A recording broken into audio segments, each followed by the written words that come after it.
বিকাশধর হত্যাকাণ্ডের নিরপেক্ষ তদন্ত এবং দ্রুত বিচারের দাবিতে উত্তাল পাথারকান্দি। এসআইটি গঠন, অভিযুক্তদের গ্রেপ্তার এবং পরিবারের জন্য ক্ষতিপূরণ সহ একাধিক দাবিতে পথে নামলেন বিজেপি কর্মী সমর্থকরা।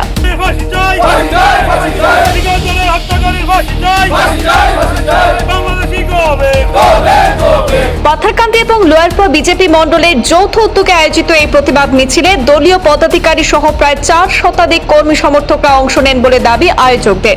মিছিলটি পাথারকান্দি সার্কেল কার্যালয়ে পৌঁছায় এবং সেখানে সার্কেল অফিসারের মাধ্যমে আসামের মুখ্যমন্ত্রীর উদ্দেশ্যে 5 দফা দাবি সংবলিত স্মারকপত্র জমা দেওয়া হয়।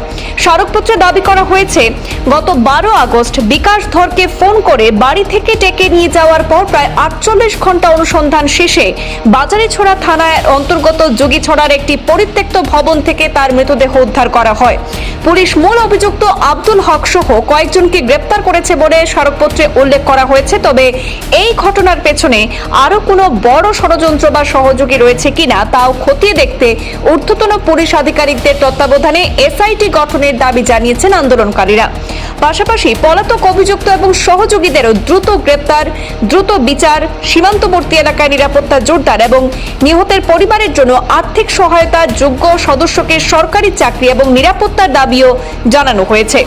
এরপর প্রতিবাদ মিছিলটি পাথারকান্দি থানা এলাকায় পৌঁছায়। সেখানে পৌঁছে থানায় গিয়ে কংগ্রেস নেতা এবং আইনজীবী হাফেজ রশিদ আহমদ চৌধুরীর বিরুদ্ধে একটি লিখিত অভিযোগ দায়ের করা হয়। আর সেই অভিযোগে দাবি করা হয়েছে, গত 16 আগস্টের একটি ফেসবুক লাইভে বিকাশধর হত্যাকাণ্ড পরবর্তী পরিস্থিতি নিয়ে তিনি এমন কিছু মন্তব্য করেছিলেন যা আন্দোলনকারীদের মতে বিভ্রান্তিকর এবং সাম্প্রদায়িক সম্প্রীতির জন্য উদ্বেগের কারণ হতে পারে। তার অভিযোগের ভিত্তিতে বিষয়টি তদন্ত করে প্রয়োজনীয় আইনানুগ ব্যবস্থা নেওয়ার দাবি জানিয়েছেন আন্দোলনকারীরা। সম্মানিত বিকাশধর, ওনাকে গত 12 আগস্ট উনি ঘর থেকে নিখোঁজ হয়েছিলেন।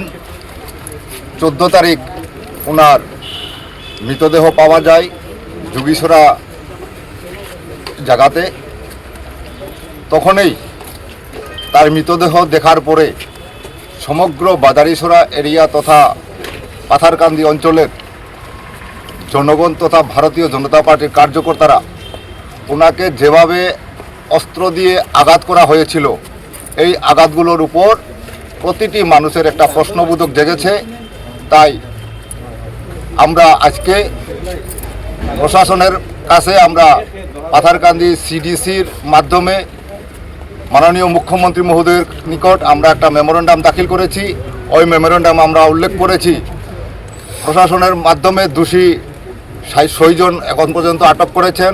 আমরা খবর পাই, শুনতে পাই যে এখনও যারা এই খুনের সঙ্গে জড়িত তাদেরকে এখনও ধরা হয়নি বলে আমরা শুনেছি। তাই আমরা প্রশাসনের কাছে আমরা আজকে লিখিতভাবে একটা মেমোরেন্ডাম লোয়ারপুর মণ্ডল এবং পাথারকান্দি মণ্ডলের কার্যকর্তারা মিলে আমরা এখন দিয়ে এসেছি। এরপর আমরা এখন পাথারকান্দি থানাতেও একটি এফআইআর দিয়েছি। এই এফআইআরের কারণটা আমার এখানে বক্তারা যেভাবে বলেছেন আপনারা নিশ্চয়ই অবগত আছেন। এই যে বিকাশধরের ঘটনা এবং 2 বছর আগে আমাদের লোয়ারপুর বাগানের একটা ছেলের ঘটনা, আর কয়েক বছর আগে নূরখা গ্রামে একটা ঘটনা, কয়েক বছর আগে পাথারকান্দিতেও একটা ঘটনা। সেই সময় এই ঘটনা ঘটার পরে ঘটনার পরবর্তী যে ছবিটা ছিল, আজকের দিনে এই ছবি নেই। তার জন্য আমি সবাইকে আমরা কার্যকর্তা এবং জনগণকে আমরা ধন্যবাদ জানাই এবং প্রশাসনকেও ধন্যবাদ জানাই।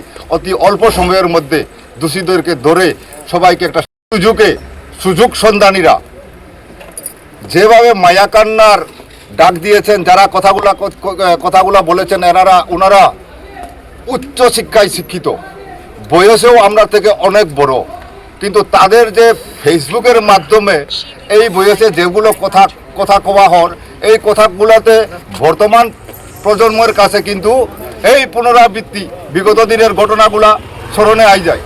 সেই দিন তারা কি করেছিল, আজকে কিগুলা বলে। তার জন্য আমরা ওই ধরনের ব্যক্তিগুলাকে, বিশেষ করে হাফিজ রশিদ আহমেদ চৌধুরী, উনি একজন শিক্ষিত মানুষ, আইনজ্ঞ মানুষ। ওনার উচিত ছিল বিগত দিনে এই ধরনের ঘটনা ঘটার পরে পাথারকান্দিতে কি হয়েছিল উনি নিশ্চয়ই অবগত।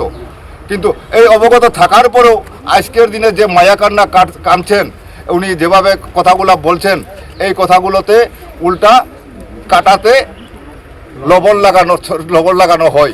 তাই আমরা আজকে আবারও দুই মণ্ডলের কার্যকর্তা মিলে পাথারকান্দির অসীম মহিদের কাছে আমরা এই ব্যক্তি যাতে সোশ্যাল মিডিয়ার মাধ্যমে যেভাবে কথাগুলো বলেন, যাতে এই কথাগুলো বলে আমাদের সমাজে বিভ্রান্ত সৃষ্টি করতেছে, তাই এই দিক দিকে লক্ষ্য রেখে আমরা একটা ওনাকে এফআইআর দিয়েছি। বিকাশ ধর মহাশয়কে নিঃসঙ্গভাবে হত্যা করেছে। আমরা আজকে সবাই মিলে পাথারকান্দি মণ্ডল, লোয়ারপুয়া মণ্ডল, সব দলীয় কার্যকর্তা মিলে আজকে আমরা থানাতে এসেছি। আমরা একটা মেমোরেন্ডাম দিয়েছি এবং আমরা সার্কুল অফিসেও সিডিসির কাছে একটা দিয়েছি। এত নির্মমভাবে হত্যা করেছে বিকাশ ধরকে 6 জন মানুষ, 6 জন নরপিচাস মিলে একজন মানুষকে এইভাবে খুন করেছে যে গলা কেটে, হাত কেটে। এই ধরনের খুনের ঘটনা আমার বয়স এতটুক হয়েছে, আমি কোনোদিন এই ধরনের শুনি নাই। এত নির্মমভাবে হত্যা করেছে। আমি চাই যে এই আসামিদেরকে ধরা হোক এবং এদের উচিত শিক্ষা হোক, ওদের ফাঁসি হোক। আর আমার হাফিজ রশিদ মহাশয় বলেছেন, আমার জেলা পরিষদের চেয়ারম্যান উনি কি হিন্দিভাষী? উনি একজন অ্যাডভোকেট হয়ে জানেন না যে এখানের মধ্যে যে ভারতবর্ষটা নানান জাতি নানান ভাষাভাষীর মানুষ বসবাস করে, এখানে কি হিন্দিভাষী বলে তান উনি বলছেন? উনি কি চান কি এটা কি খালি বাঙালি মানুষই থাকবে? এখানে তো সব ধরনের মানুষ আছে। হিন্দিভাষী বলে একটা কথা বললেন, আর উনি চিনেন না যে জেলা পরিষদ চেয়ারম্যান, অথচ উনি এখানে একদিন কংগ্রেসের এমপি হয়ে নির্বাচন খেলেছেন, এখানে হেরেছেন। হারার মতো ব্যবহারই, ওনার কথাবার্তা একটা আবুল তাবুল কথাবার্তা, একজন বয়স্ক মানুষ হয়ে একদম আবুল তাবুল কথাবার্তা বলছেন। আমাদের দলের বুথ সভাপতি বিকাশ দলের নির্মম হত্যাকাণ্ডের সঙ্গে যারা জড়িত এবং যাদের ধরা হয়েছে ওনাদেরকে উপযুক্ত সাজা দেওয়া এবং তার সাথে আরও যদি জড়িত থাকে এটার জন্য আমার এসপি সাহেবকে,